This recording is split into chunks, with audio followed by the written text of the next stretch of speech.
السلام عليكم ورحمة الله وبركاته. مساء الفل عليكم يا جماعة، مساء الفل على كل الناس، أو صباح الفل برضه على حسب التوقيت اللي انت بتشوف الفيديو بتاعي فيه. مش هطول عليكم النهاردة اعمل فيديو برضه صغير كده عن أحسن ولايات للمهاجرين اللي جايين أمريكا بإذن الله على خير.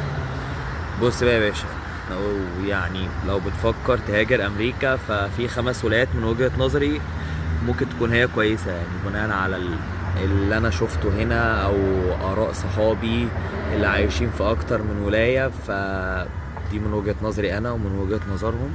وبرضو لو حد عنده اي ولاية تانية ممكن تكون افضل من دول ممكن يسيبهم لي في الكومنت، بس انا هتكلم عن وجهة نظري انا وعن وجهة نظر اصدقائي واراء الناس اللي انا خدتهم.